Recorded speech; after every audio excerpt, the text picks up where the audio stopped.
Live from Orlando, Florida, you're now listening to the OZone Podcast, the voice of Orlando Magic fans. Join us every week for a unique fan perspective on all of the latest Magic news and updates. The show starts now. Welcome back to another episode of the OZone Podcast, voice of Magic fans. Your co-hosts, myself, Anthony. We got Al here, and man, NBA trade season is upon us. Al, are you ready for all that? I'm excited, man. We've been counting down, I think, for the last month, having different guests join us and discussing what's going to happen, making their predictions. And man, the time is finally here. We're 1 week away. If you're looking for me right now, yeah, if you're looking for me right now, you can find me on my phone, refreshing Twitter and posting stuff on Magic HQ. Yeah, man, this is definitely the time of the year where I'm on my phone way more often than I should be. So I know my wife is already getting pissed off and I'm already expecting it. But man, it's trade season. So we're excited. We're going to talk more about all the different rumors that have surfaced within the last week. But before we do that, Al, you and I, we have a debate that we kind of have to put out there on record. So just recently, Josh Robbins came out with this article listing the best player to come out of every state within the United States. And obviously the most important one that we're going to be discussing is the state of Florida. And Josh, rightfully so, listed Tracy McGrady to be the best player to come out of the state of Florida, and giving second place to Vince Carter. Second place. Well deserved. Listen, Tracy McGrady, and obviously these are two players that have played for the Orlando Magic, so we definitely have some ties there. But man, if you are on the fence about Tracy McGrady being the best player to come out of the state of Florida, you're absolutely crazy. T-Mac not only made it cool to wear the number one, T-Mac from a marketing standpoint, not just internationally or not just locally, but also internationally. For crying out loud, man, they retired this man's jersey in China. This dude is beloved everywhere. I would take, if I'm starting a franchise from the very beginning and we're giving me the option of taking prime T-Mac or prime Vince, 100%, 10 out of 10, I'm going with my boy T-Mac. Man, so see, I respect your case, man, because you are a T-Mac diehard. I know that for a fact. T-Mac was the man in Orlando, right? T-Mac at that time was the best, or one of the best wing players in the NBA. You can put him up there with Allen Iverson and Vince Carter and Kobe Bryant. That era of the NBA between 2000 and 2004, T-Mac was that guy, leading the league in scoring. But if the question is for their career, the best NBA career, best NBA player, I got to give it to Vince, man. I'm pulling up the data here. I'm pulling up the numbers, and I'll go through it with you. But I want to hear your thoughts first on a career standpoint. Not only the years with Orlando, I'm talking about their entire career. You're telling me T-Mac had a better NBA career than Vince? I mean, listen, you can argue, and obviously I would debate this to the end, that I feel Tracy McGrady's career in Orlando was 100% better than his career in Houston, right? At the same time, man, we're talking about the two-time NBA scoring champion. We're talking about 7-time NBA All-Star, 2-time All-NBA first team. This dude even got an NBA Most Improved Player award. Like, what hasn't T-Mac done? Let me ask you, how many pairs of Vince Carter tennis shoes have you bought? How many Vince Carter sneakers do you have? You're asking me, a Vince Carter diehard? I'm asking you. I bought 4 pair of Vince Carter shoes. What do they look like? I have no idea what a Vince Carter tennis shoe looks like. I have no idea what their sneakers look like. So you never seen the Nike Shox I can break Vince down right now. Yeah, I mean, But we're talking about.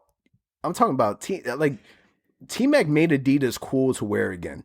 You know what I mean? Like his sneakers with Adidas. I'm talking about like my basketball. Like at that time and when I was in school, like that's what we wore. And if you were in Orlando and you were playing basketball, that's who you wanted to be. You wore the wristband the way that T-Mac did it. You did the fadeaway jump shot with the kick in the air like T-Mac did it. You wore the shoes. Like T-Mac was just that dude. Like you're talking about him going up against Kobe all the time. And at that point, you're really like debating whether or not T-Mac is the best player in the NBA. So I got to give it to you because, again, you were born and raised in Orlando. T-Mac's best years were in Orlando. You've been a Magic diehard your entire life, right? So for me, it's the opposite spectrum. So I was a Vince Carter fan from day one, from back in 99. So I grew up with this dude. I watched him in Toronto, the Nets, then to the Magic, all the way to the end with the Hawks. So Vince, again, from an Orlando fan base standpoint, yeah, T-Mac is that guy. Not even debatable. Like, I can attest to that 100%. But when we look at the full career, now we're talking about T-Mac playing in Houston, T-Mac's days with the Knicks, all those days. You know, I think on a career standpoint, Vince beats him just in every aspect. And just very quickly, when you look at playoff appearances, all-star games, yeah, the scoring goes to T-Mac. The all-star, all-NBA first team goes to T-Mac. But then you go to points per game, every category, pretty much, points in their careers. And of course, T-Mac had a short career due to injuries. Vince missed some years because of injuries as well. But man, I got to tell you, if I had to just say who's the better player overall, I would say Vince was that guy. Now, had T-Mac stay healthy, I'm not going to lie, and done what some of the stars are doing nowadays and joining forces with other stars, T-Mac would have been a better player, hands down. He was a more complete player than Vince was. But again, looking at the facts, just what we know and what the careers are, I got to go with Vince Carter. But again, unfortunately, the people spoke in that Athletic article and they say T-Mac is that guy, so I'll respect it. But in my opinion, man, Vince is that dude. Yeah, and I think 13 points in 35 seconds, T-Mac completely disagrees with you. T-Mac is the man, and he should be treated as such. And granted, like, I get that we should retire Penny Hardaway's jersey because when you think about Penny, you think about Tracy McGrady, and he was just that level of player. But in the rafters right now, the number one jersey should be retired, and it should be shared between Penny and T-Mac. No doubt. T-Mac is a man. I would take T-Mac, again, a million times over whoever T-Mac is that dude, and he deserves all the flowers. He deserves to be the best player to come out of the state of Florida. 100%. We're going to have to agree to disagree on this one. All right, so let's get into Magic basketball. So right now, currently, the Magic are 13-26.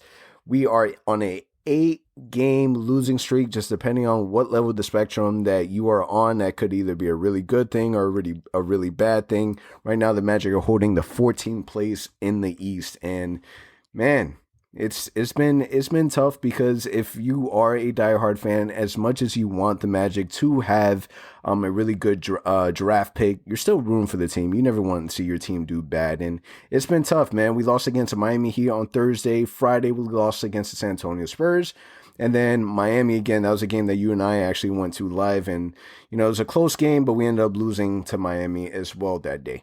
But within this stretch, man, we got to see Chuma Okeke get the nod for the starting spot. What were your thoughts on him as a starter? So Chuma is a guy, man, that he's a safe player, man. He doesn't make mistakes. He's a guy who does what he needs to do on the defensive end. I just wish he was a little more aggressive on the offensive end, especially now that we don't have, Fournier, AG out there. I would love to see him kind of demand the ball a little more and shoot the ball a little more when he's open. But he makes the right passes. He rebounds the ball well. He's amazing on defense. As a rookie coming in with very limited NBA experience, no really full training camp, none of that stuff, he's doing his best. And again, I think we can all say he's done a great job with the limited experience again that he has. There's a lot of potential in this man. It's just, again, we need him to, especially in times like this that we're so injured, he needs to be a little more aggressive on the offensive end. And that's got to come from the coaching staff. That's got to be motivation to him. Like, hey, when you're open, just shoot. When you have an open lane, attack the basket. He shows flashes. There are times when he gets the ball and he attacks the rim. Like, hey, why don't we see that more often? Or when he takes a little step back and shoots a mid-range, you don't see it as often. But I'm impressed so far. I'm happy with what I've seen. Again, just the offensive end needs to be the area for me of focus for him as the season progresses. I think that will come. We saw early in the season that Chuma was really timid when he was playing. You can tell that there was a sense of nervousness with his game, and now you can kind of see where he's starting to feel a little more comfortable. And he's a rookie, so it is going to take some time for the game to slow down for him. But if you're watching him, definitely his shooting ability is giving you confidence in his game. He does have some strong sense of being able to put the ball on the floor, and he's a big dude.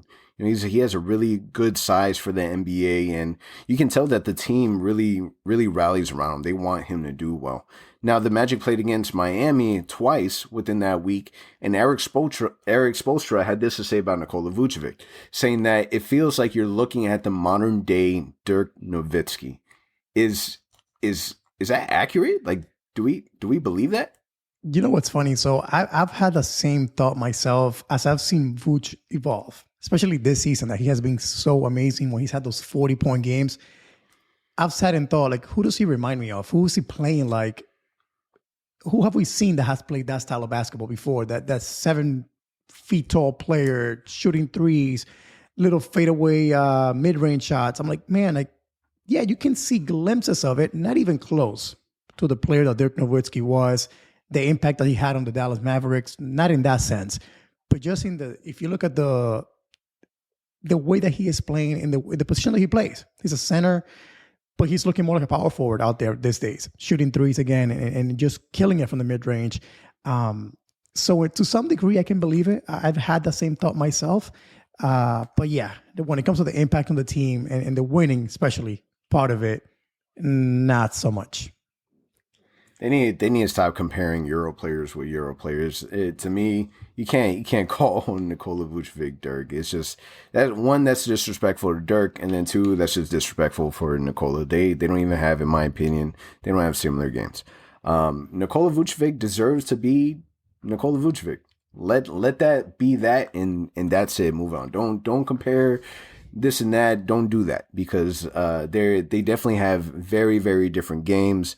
And they both impact, they have a strong impact in the NBA, being, coming from an international descent. So I'm good. It's glad. I'll take the positive comments on Nikola Vucevic, but let's leave it. Let's leave it at that.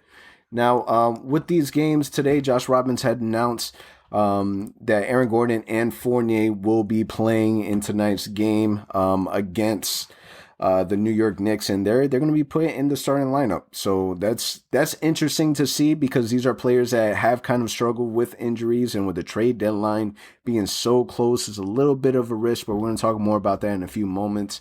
And then just a report quickly on Cole Anthony. He did some light shooting, but he's still not close on returning, which in my opinion, I think it's a good idea. You let that man take his time. There's absolutely no reason to rush.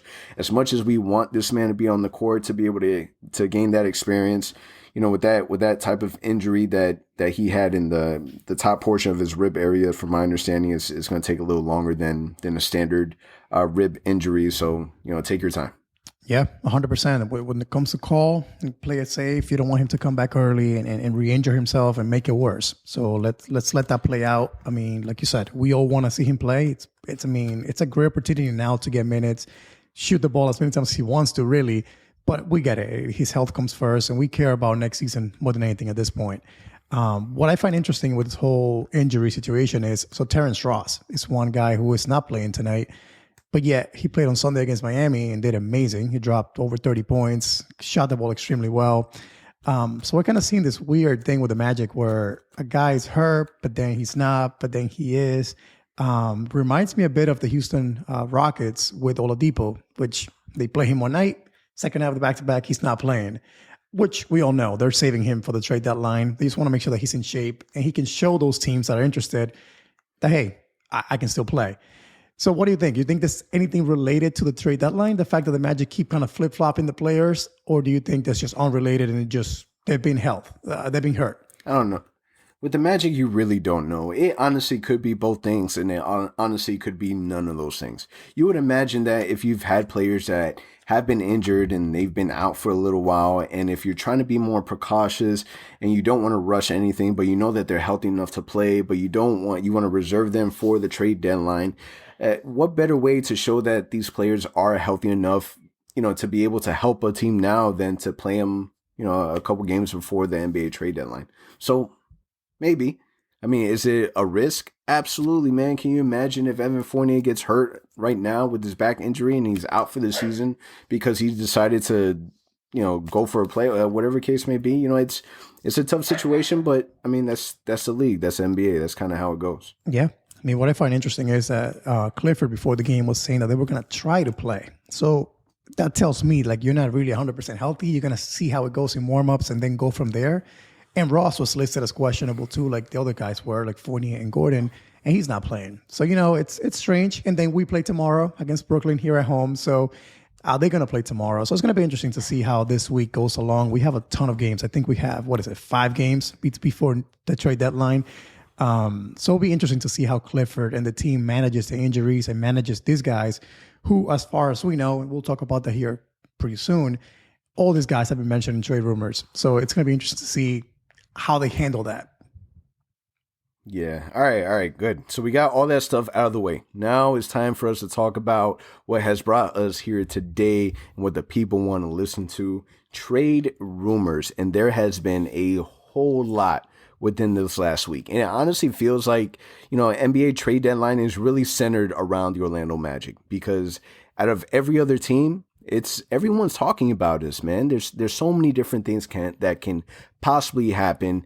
And there's a guy by the name of, what's this guy's name? Jake Fisher from Bleacher Report. I don't know who this man is. I am a little skeptical that's coming from Bleacher Report, but this man came out with some fire rumors about the Orlando Magic. All right. So the very first one, Aaron Gordon is reportedly eager to welcome a change of scenery. All right, first reported by Jake Fisher from Bleacher Report, and then Chris Haynes from Yahoo Sports mentioned the exact same thing. So once you started hearing multiple outlets saying the same thing, you kind of get the sense that there's some legs to it.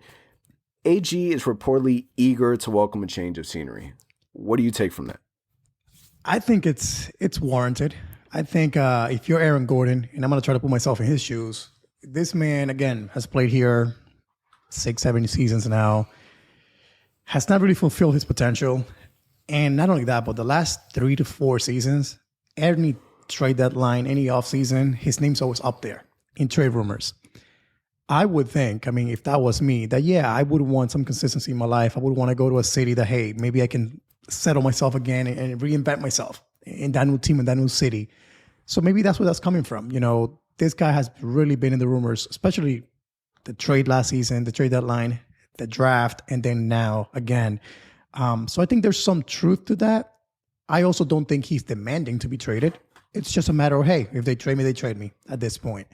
I don't know. That's kind of what I'm gathering from it. What about you? Do you think it's more to it, or it's just kind of, hey, if it happens, I'll welcome that change? I honestly think that he definitely, I think he wants to get traded. I think that obviously he can't come out and say it, but you're talking about a guy that has maybe 2 more years left on his contract. And obviously there's injuries involved, but you're starting to look around. You have Jonathan Isaac, you have Chuma Okeke, you have Aminu back. You start to see that, man, you're in a position where now Aaron Gordon is expendable. Aminu is back, and I'm not saying that Aminu is anywhere near as good as Aaron Gordon. But it allows you to be able to get the opportunity to, if you find a good deal, to kind of pull on it. And I think that Aaron Gordon has heard his name so much in trade rumors that, sure, why not? What's the worst that can happen from it? Yeah, and I think that's where that's coming from. That's the nature of it. But for me, what was surprising was, so that Jake Fisher article came up first thing in the morning on Monday morning. Chris Haynes kind of validating that statement later on in the day. It was around 6 p.m. I think that article came out on Yahoo Sports. Man, like that to me made it real, because Chris Haynes is one of the best NBA analysts out there. He's one of the best writers out there. And whenever he breaks any sort of rumor, honestly, there's some sort of truth behind that. So I was really surprised. It's the first time I see a major NBA kind of analyst type of guy out there on social media breaking down a rumor, and for me to believe it. We hear a lot of different things always from different sources, Bleacher Report and all that, but not really many from a guy of the quality of Chris Haynes. So that kind of made it real for me. And that's what makes me think that there could be some truth to it, that AG may be traded after all, because, again, that kind of made it real to me. Yeah, there's a lot of teams out there that are interested in Aaron Gordon. So another report by Jake Fisher stating that Magic are also open to listening to calls on Aaron Gordon, with teams such as the Timberwolves, the Blazers, the Dallas Mavericks, the Denver Nuggets, the Houston Rockets, the Detroit Pistons, and also the Pelicans showing interest in Aaron Gordon. With that said, I mean, it's good to see a player like Aaron Gordon get that type of interest from other teams, but some of the moves that we heard that would be in the mix for Aaron Gordon. So, for example, the Timberwolves, Jake Fisher also went ahead and said that previously Aaron Gordon was almost traded to the Wolves prior to his injury to his ankle for Ricky Rubio and some draft capital. I mean, is that kind of a return that you're looking for Aaron Gordon, or could that be the reason why we haven't seen a trade happen for Aaron Gordon? Because, our front office is being picky with their selections. I would have to say, if that's really the offer that was out there from Minnesota, I would not have accepted that offer. I do not want. What's the point? Ricky Rubio, I get it at the time, maybe before he got hurt. We were down Markelle, we were down MCW. We only had Cole Anthony as a healthy point guard at the time. So maybe that was the reasoning behind it. But I would think there had to be more players involved in that trade. And at least one of those players had to have been a young piece that would entice the Magic to do that trade. Yeah, you need Rubio for the salary purposes, a pick, true. But I think you would need to have another individual in there, a young guy that you can think of, hey, this guy can develop into a good player. And that may make the Magic do it. But if that was the real offer, Ricky Rubio and draft picks, I'm good on that. I'd rather keep AG here until next season and revisit this again in the offseason or next trade deadline. Yeah, I agree. Now, you would imagine that a player like Aaron Gordon, in a trade, that you would want to get back a player that is able to have potential and growth, very similar to when we traded JJ Redick and we were able to get Tobias Harris in a move, or when we traded Aaron Aflalo and we were able to get a player like Evan Fournier in a return. And someone that I've seen names pop up, and then in Jake's report also stated that the Denver Nuggets offered for Aaron Gordon a trade that centered around Bol Bol. Does that pique your interest? Because we saw a little exposure of Bol Bol, and he's a player that has a lot of potential, but does he really fit with the team that we have now? So, of course, he has that marketability. It's a brand name that we've been hearing about since he was in college. So people want to watch him. Whenever he stepped on the court in the bubble, people were all over it because he showed flashes. He was hitting threes. He was blocking shots. He was running out there like a guard. So that made it fun to watch. Now, with the Magic, though, what do you play him? You already have Vooch. You have Mo Bamba. Okay, so maybe let's play him up power forward. J.I., Jamal Kiki, Aminu. So I don't see where the fit would be. Unless you make other moves.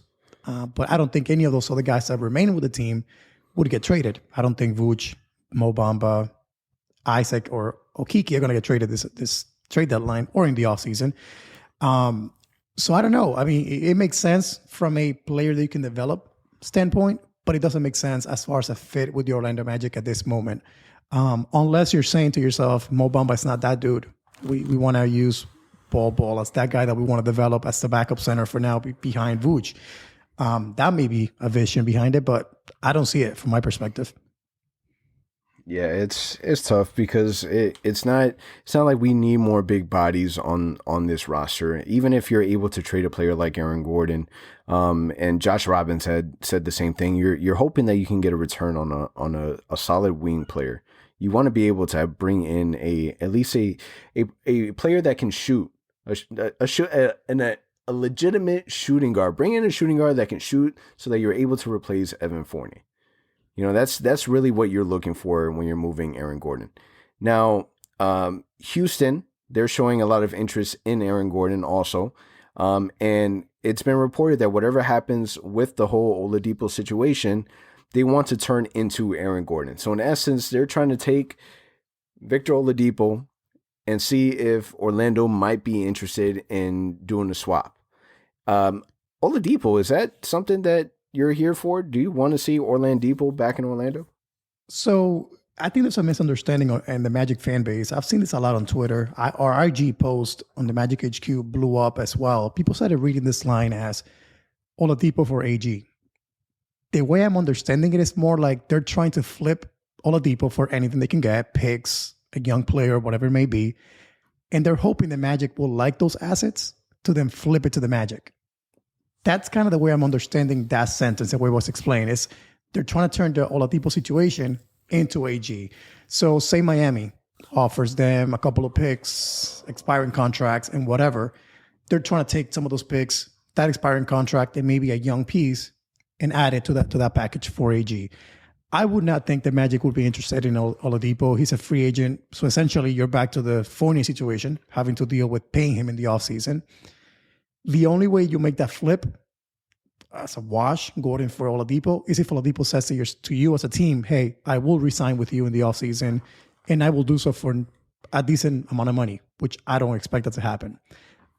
So if you ask me, I think Houston is a team that really, really likes AG. They need some talent. They have John Wall. They have Wood. They have some talent in that team, but they need a good defender, a good player, and AG could be that for them. So I think they are likely to trade for him, but not for Oladipo at all. I don't think that's a realistic trade for the Magic at this time. It would be hard for me to see what Aaron Gordon would look like in a Rockets uniform. I think that he would be a really good fit next to Christian Wood. But John Wall, I don't know, man. I think that it's definitely time for him to find a different scenario, get around a different environment. But I think that how much more impact can he really? Is there any more potential for Aaron Gordon? Can he be any better than he is right now on a different team? Unfortunately, I think AG thinks so. He always has thought that he could be better than what he is. The reality is what he truly needs. If I was his agent, business manager, whatever it may be, I'd be all over AG telling him, listen, go to a team where you can just simply be a piece, a solid role player, a guy that can start. I've always said this, a team like the Golden State Warriors, where he can just go in there and play that Draymond Green role to a better level because he can shoot the three as well. But again, if you're trading for him to say AG is going to average 25 points a game and be that dude, that Paul George, as back in 2016, Frank Vogel labeled him as the next PG, it's not going to happen, man. Like, that's not his role. The sooner he realizes that, the better it will be for AG's career. Unfortunately, I don't think in his mind he's willing to welcome that just yet. Yeah, and that's why now, more so than ever, you have him at the perfect age where there's still a lot of potential in him. You've seen a lot of good things, and you still have the idea that there's still more area for him to grow. So if you're going to move him, now's the time to do it. Now, Chris Mannix of Sports Illustrated, he also reported that the Magic have been looking for point guard help, and the Magic were looking on starting to kick the tires for Ricky Rubio. Could the Magic be interested in Kemba Walker? That was something that was kind of out in the social media world, and it was stated that Steve Clifford, he still likes Kemba Walker. He's still a favorite and really high on him. But Boston Celtics, they're not likely to release him or to let him go and trade for him.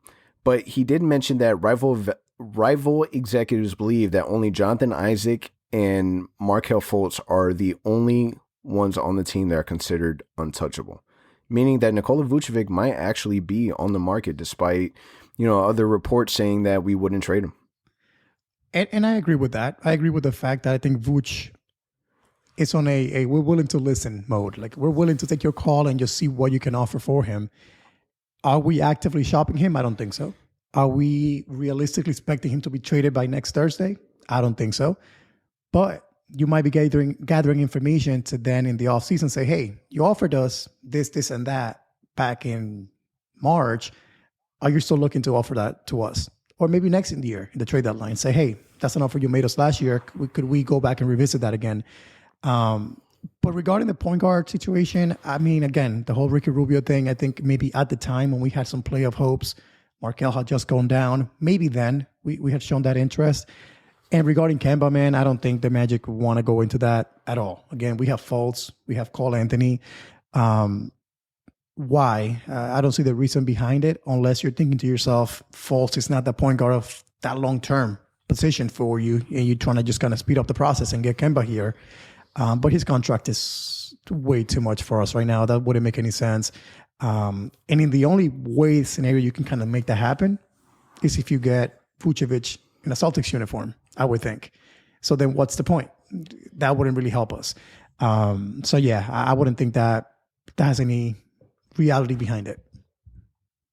Yeah, man. When I read that, it kind of makes me a little nervous, just because I've grown fond of Chuma Okeke and Cole Anthony. Not saying that the Magic are going to move them, but if the right deal came, and you're stating, or the word is that it's only Fultz and J.I. who are your untouchables, obviously because we just offered them an extension on their contract, would the Magic be willing to part ways with them?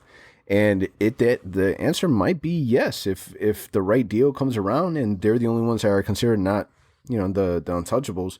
I think it'll be a tough pill to swallow, because Cole Anthony, it kind of, from the little bit that you've seen, you see that there's something there. You don't know what it is yet, but there's still so much room to grow. Would you be okay? Would you be willing to part ways with one of the young guns for a trade to make this team better? If that does happen, it wouldn't be right away. But it would be in a deal that gets you a star to then combine with Nikola Vucevic. And that would be, again, ideally a guy like Bradley Beal. And that's when you go all in. You say, hey, we're going to give you all these picks. We're going to give you Cole Anthony, Chuma Okeke, I don't know, Mo Bamba in there too. And that's kind of the way that you entice Washington to do something that moves Beal. That's the only way I can see it. Other than that, I don't see Cole Anthony, Chuma Okeke being moved anytime soon. But yeah, he is right in saying the Magic are willing to listen. But again, what are you offering us back? If it's other young guys, no. If it's picks, no. But again, if it's that star player that we can combine with Fultz, J.I., and Vooch, then maybe those guys do become available. And again, that's the game. That's the name of the game. You gather assets that eventually you can probably flip for a better player. So if the time ever comes that the Magic want to make that move, I think those are the guys that can potentially go. But at this moment, no, I don't think that's realistic. At the deadline or in the offseason, that might be too early for that. Yeah, and we read in a report that so what we're looking to get back in value for, let's say, Ross and Fournier, if those players are available, we're looking to get back a return of a maybe lower first round pick or maybe a pair of second picks. And what makes it tough is that, I value Terrence Ross way more than that. He brings way more to the team than just a late first round or a pair of second round picks. Maybe for Evan Fournier because he's an expiring contract. But at that point, is it worth to make the move just to make a move of the sake of doing a transaction? No. And I mean, when I read that, I was like, really? I mean, I get it from the Fournier thing a little bit, but Terrence Ross, man, like you said, he adds too much value to our team, whether he's starting or coming off the bench, whatever it may be. Just his shooting alone, the fact that he can drop you 20 to 30 points on a given night. Yeah, he may struggle once in a while. He's not very consistent. But what he does, man, he's one of the best six men in the league. That says it all. So if you do trade him, it's got to yield you something back that you can say, hey, this is what we did it. The offer was too good to pass up. But 2 second-round picks or a low first-round pick, we don't need more young guys at this moment. We don't need second-round picks. We've been trading second-round picks left and right for the last few seasons. So for Fournier, I can see that being a real situation where we get back a low pick and potentially a young guy. But for Terrence Ross, if that's all it's going to return you, I'm okay with keeping him. And again, if you're keeping Vooch, you're trying to keep winning. Ross can help that. Yeah, and what makes all of this really frustrating, especially for the fan base, is that everything that we hear, what we thought, because we're not in the rooms, we don't know exactly what's happening, but we have these assumptions, right?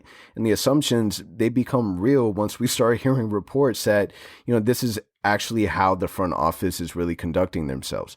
And there's been reports saying that there are still opposing front offices that are skeptical that the Magic will actually strike a deal. In a report today from Adrian Wojnarowski, he says that there's certainly a number of teams that are obviously interested in Aaron Gordon, and the Magic are going back and forth on the direction that they may want to move in, almost as if they really don't know yet what it is that they want to do. And it might just be they may not make a decision until coming up close to the trade deadline once they see everything that they have. Is this the right approach? Yes and no. I say yes to the part where wait it out Let's wait. As much as me and you and all the Magic fans wants to start getting some answers and see some trades happen. But the reality is a smart front office will wait until the very end and say, hey, what is your best offer? What can you really offer us for AG? We want to have all the offers on the table before we make a decision. We've already been waiting for how many years now? In that sense, true. But I'm saying if you really are considering making a move for Fournier, AG right now, you want to wait out and see what team comes up at the last minute and says, you know what? We want to outbid your best offer and give you an extra pick or whatever it may be. So that could be good. The bad part of it is, and we know this, I've said it multiple times in this podcast, even myself, I would not know, I don't know what the right answer is here. Because our team, if healthy, they have shown flashes that if you're going to add a top pick to that mix now, man, we have some talent in this team. And it makes it hard to break that without really seeing it to come to fruition because the injuries got in the way of what we were building. But at the same time, again, I'm not getting paid millions of dollars. I'm not in the front office, again, getting paid all that money to make decisions. I'm just a fan. So at some point, you have to, as a fan, as an ownership, you have to say, hey, we're paying you guys to make decisions. Make one and stick to it. So to hear that on Thursday, March 18th, exactly a week before the deadline, it's kind of disappointing because I would rather hear the Magic are ready to blow it up and start young again. Or, hey, the Magic are ready to compete and win next season rather than blow it up. And I get it. We're not going to get that from the Magic front office. They will not let that out. We know that. But the fact that teams are saying that the Magic keep going back and forth, they're now making calls. They're just picking up the phone when you call them. Those are things that to me are worrisome because you got to be aggressive, especially when you're trying to make decisions. You got to pick up the call and say the phone and say, hey, I'll give you AG for this and that. If they say no, that's fine. But at least you're being aggressive. You're pursuing those trades. Right now, that's not the way that it seems. And for me personally, it's kind of upsetting because, again, we need to have a direction. We need to have some sort of guidance as to where we're going, not only now, but in the future as well. How do you feel about that? Yeah, I mean, I agree. Listen, you're right that it's not, this information isn't coming from the front office. And the Magic front office, they're either geniuses or they really have no idea what they're doing, right? Because this may be some crazy master plan, and then we all end up apologizing and saying that Jeff Waltman deserves Executive of the Year, right? This is the same dude that was able to trade Jonathan Simmons and, some second round pick for, Markelle Fultz. And now that's our point guard of the future during a time where DJ Augustine was our starting point guard. So this is a front office that they definitely put a lot of more thought into it, because we haven't been screwed over yet. There hasn't been a trade that we have done. Obviously, there's not that many that we've gotten the short end of the stick. We've gotten to a point that now it's like, all right, guys, it's time. You guys need to do something, right? Because they really haven't done a whole lot. But the little bit that they've done has been beneficial with the team. You take a look at the players that we have, Aaron Gordon, Nikola Vucevic, their contracts are declining on the back end of their contracts. That makes it so much easier for us to be able to make these moves and makes these players so much more wanted by other front offices. So I think this is one of those we got to wait it out moment and really see what happens. And the great thing is that we're just 1 week away, so we're going to find out soon enough. Yeah. And like you said, we got to give credit where credit's due. And that is that, like you mentioned, there has not been a move. The only move, I will say, that maybe is questionable so far, it's Aminu. That's the only one that you're like, you gave all that money to this guy for 3 years when you already had a ton of forwards in the team. But we haven't seen that play out yet. So I'm not going to judge him on it. You don't know if there's a trade coming that he's involved that gets us a great player. And maybe they look again like geniuses. But at this particular moment, I mean, like you said, there hasn't been a bad trade. There hasn't really been a bad contract they've given any players. So, yeah, they've been very safe. Except Aminu.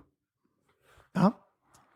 Except Aminu. Exactly. But I mean, other than that, they've made the right decisions. The only issue that we have as a fan base is it's all too safe. It's all too cookie cutter. It's all too kind of like, okay, we're playing the long game here. I don't know, man, but next year's their last year on the contract. Same thing for Clifford. At some point, you got to shake it up. I mean, Ross has been here since 2016. Their whole core, AG, Fournier, Gordon, they've been here since before that, since 2014. So at some point, you got to say, I get it. We're building something. We're winning. We're making the playoffs. But you got to shake it up and say, hey, we're making a stance, whichever way that is. going young, adding more to the team to make it more competitive, but you cannot stay still. And I think that's the issue that we're having as a fan base. It's like, okay, I get it. Whichever way you go, we're going to support you. We're fans, but make a decision on which way that is and just shake it up a little bit, because as currently constructed, this season especially, it's a wash. We're not playing for nothing this season. I don't care what Clifford says about making the playoffs and all this. It's not going to happen. You're playing the long. Hey, according to him, there's still a chance. I mean, I read that today. I'm like, really? I get it. He's the coach. He's got to say that. I understand. But come on, man. I really hope that's not the mindset, because, oh my God. Yeah, man. The front office is quiet. Yeah, maybe you can question their draft picks. Yeah, maybe you can question their methods and their type of players that they go after. But there's still enough time for them to kind of finish this thing out. Because you mentioned, yeah, their contract is coming up, and what if they aren't brought back? What if this is it? I mean, you think they're okay with the footprint that they left behind? Is this really the best that you were able to do? I mean, we went from having just a general manager for such a long time, and then we decided that, hey, we need a little more structure. So let's hire a PBO. So you have the PBO, you have the general manager, and you have, people that they know what they were doing. That's why they were brought here. They were brought here to be able to have basketball minds and to be able to have people that have absolutely nothing to do or no knowledge around the game of basketball, Alex Martins, to stay away from that and to have one designated person to be able to control that. And I think that that we got to give them the benefit of the doubt. There's been a lot of time, and if by the love of God, if nothing happens by this trade deadline, then I that's it. I don't know. There's nothing else for me to say. I've done everything that I possibly can to stand up for these dudes. Like, I've literally done everything. But the way that everything is they don't have a choice. The clock is running out on players like Evan Fournier. You got to make a decision on that. The value that you're going to have for a player like Aaron Gordon right now at this moment, probably not going to get any higher, right? Because eventually age and potential, they start working against each other. And Nikola Vucevic, the same thing, is a two-time All-Star. I want to keep Nikola Vucevic, but is there ever going to be a year that his value is as high as it is now? Probably not. And that's the thing, man. Like, again, that's what makes it so difficult. And we talked about it with Keith Smith and Josh Robbins and everybody else. But I mean, with the whole Vooch situation, it's so complicated because, again, you're split in the middle. Like, hey, you can build around him. He's an all-star, all these things. But also, that value is not going to be any higher, I think, anytime soon after the season. It's going to be tough.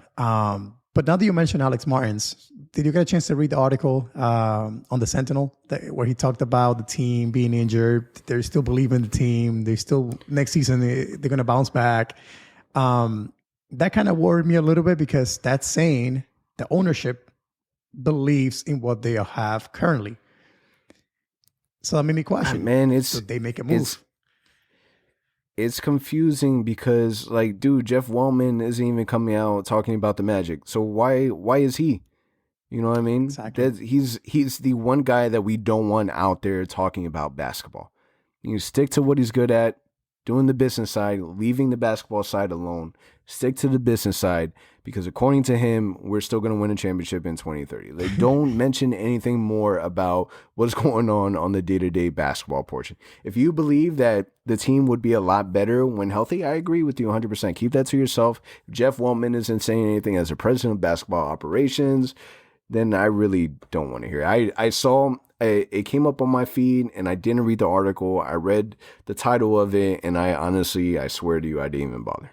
Yeah, no, there wasn't much in there. Just, again, that there is some belief in the fact that this season is a wash because of injuries, but they still believe in what they're building and they're looking forward to next season pretty much and continuing to build on what they've been building.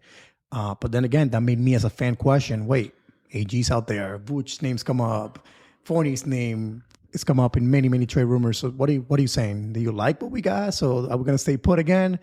You know, again, we'll have all of our answers by next Thursday. But like you said, why is he talking about this when our own GM and, it's not talking about it? Then where are you? But again, 1 week from today, we'll get there. Yeah, and it's kind of like, not obviously he's nowhere near it, but it's kind of like LeVar Ball, right? Why are people so asking him questions? Why? Stay away from that. Don't do that because his responses are honestly Granted, get it. He's the CEO. Whatever is, in my opinion, it doesn't matter and it doesn't make sense. I agree, 100%. All right, but let's get into some quick predictions. All right, I'm going to run through the list of different players, and I just want to hear from you, Al, whether or not you think that they're going to get traded or not traded. Simple as that. Evan Fournier, first one, go. Traded. Aaron Gordon. Stays. Terrence Ross. Stays. Ken Birch. Oh, man. I think he's traded. James Ennis. Traded. Nikola Vucevic. Stays. Nice. I got Evan Fournier getting traded. Aaron Gordon getting traded. Terrence Ross sustained. Cam Birch is out the door. James Ennis, I can't see a team that really wants him as much as we do. And Nikola Vucevic is staying. Man, we're going to find out all these answers really, really soon. And I think that that's the fun part about the NBA trade season is because you never know what's going to happen, how it's going to happen, and who it's going to happen for. I honestly think that these players will get traded. I think the Magic will make some moves. But it's going to be for scenarios that we haven't even thought about. It's going to be with teams that probably weren't ever in the equation because that's the way that this front office rolls. There's not one trade speculation or one rumor that's been out there that turns out to be legit and actually accurate. I completely agree, but I got to ask you though a follow-up question. So you're saying Fournier and AG are both getting traded? Yep, both of them. Man. Evan because of contract purposes, and then Aaron Gordon because of value. I honestly agree with Josh Robbins had to say in his article where he said that you have to trade Evan Fournier, but your return isn't going to be all that great because of the expiring contract. And the only way to be able to fill that void is going to be with trading a player like Aaron Gordon. Yeah. I mean, I would love to see that happen. I don't know why, man. I still think that they want to see J.I. play a few minutes at least next season where he can show that, hey, I'm back. I'm staying healthy. I can handle the starting power forward position, and I'm back officially. To then say, Gordon, you can now go. But like you said, I think if the offer that comes now is strong enough, again, a team like Houston, I still think that can come up and make a solid offer for AG, and then you trade Fournier at the same time, and it's a wash. You can then bring a guard that's young. Then I can see the scenario happening. Honestly, on the Gordon situation, I'm 51-49. 51% saying he stays, 49 that he's traded. So I'm right there. I'm right in the middle. So we'll see, man. It's going to be fun. But the two names that me and you agree is T. Ross and Vucevic staying. I think that will happen. Yeah, and maybe they don't. Let's say that they don't make any moves. Let's just say, right? Or they make a small move. It's not the end of the world. And the reason why I say that is because you still have the NBA draft that's coming up. And depending on what it is that you're looking for, who you want to draft, where the Magic end up selecting, how the rest of the season goes. Because with our luck, right? How has our luck been? We end up not being in the top 5, miss that one player, literally by a pick or two. You know, what if we aren't able to get the top 3 pick? What if we really, really like Cade? What if, right? If you trade all your pieces now, then how are you able to utilize those assets to be able to move up? Yeah. You know what I mean? So I don't know. We'll see. There's so many different ways, and we've said it before. I'm glad that I'm not the one making those decisions because, you know, they're tough decisions to make, but decisions need to be made. All right. That's 100% facts that it needs to happen. It needs to happen now. It needs to happen this season. Unless, you know, you end up losing a player like Evan Fournier for absolutely nothing. Yeah, and as a team, we cannot afford that. I mean, we just cannot. Even if it is a couple of second-round picks, but that one young guy you can get, that may be a guy that you can develop and hopefully becomes a good player down the road, at least a role player. But yeah, to lose a guy like Fournier, who's a talented shooting guard, you cannot do it for nothing. Unless you bring him back, and we are not going to go there today. Yeah, that's right. All right, man, we got 5 games left until the NBA trade deadline. We'll be releasing this episode Friday morning, so by that time we would have already played against the New York Knicks on Thursday night. Friday we got Brooklyn, Sunday Boston, Tuesday Denver, and then Wednesday Phoenix, and then Thursday's the NBA trade deadline. Right around the corner. It's a busy week. It's gonna be yeah, it's going to be a really busy week. And, I mean, who knows, man? That streak might just get worse. I'll tell you what. If the Magic do not win tonight against New York, we're not winning any of those games coming up. So you could potentially see this become a 9, 10, 11, 12, a 13-game losing streak heading into a trade deadline. And I'll believe that. Like, I can see that happening 100%. I know we play some games at home here coming up, but those games are against Denver and Phoenix, two of the best teams in the West. Then you got the Celtics, the Nets. Yeah, it's not going to get pretty. And again, for those in favor of tanking, those are amazing words to hear, and you're excited about that. But yeah, man, let's see. I just don't think if you don't win today, I don't see any other games that we're winning after tonight. Yeah, man. Tank for Cade. Let's just leave it at that. All right. I'm down. Yeah, for sure. For sure. All right, let's close this out. Final thoughts. Final thoughts is keep me interested, Orlando Magic. Keep the rumors flowing. Keep these games competitive. We've seen that lately. We've seen the Magic play tough, and then in the fourth quarter, they just kind of blow it. I'm okay with that. I'm watching the games. It's entertaining. Well, I don't want to see the Magic get to a point where they're losing games by 20, 30 points, that by halftime you have to shut it down, and that's not fun. Keep playing tough. Let the young guys continue to develop. And when it comes to a trade deadline, again, we're not recording unless something crazy happens between now and next Thursday, until next Thursday. So keep us engaged, keep us interested. And if you're a Magic fan, stay connected, man. And Orlando Magic HQ, the OZone Pod on Twitter. Keep again, we have everything up to the second pretty much that's happening. So it should be exciting. Yeah, it's going to be fun. And, I'll say it again. Something will happen. We just don't know what it is. Hopefully it's something that, next season we can kind of look back and be like, man, thank God we made this move, because this year is supposed to be the year, with players coming back healthy and whatever player that we end up drafting and whatever moves we end up making. We can kind of see that this team is going to look a lot different next season, which is something to be extremely excited about. For sure. All right. But, yeah, man, good stuff. We'll see what happens on Thursday. Appreciate you guys listening. It's a wrap. Thank you for listening to the OZone Podcast, the voice of Magic fans. Follow us on Twitter and Instagram at the OZone Pod. And remember to subscribe and leave a 5-star review on all your favorite podcast listening platforms.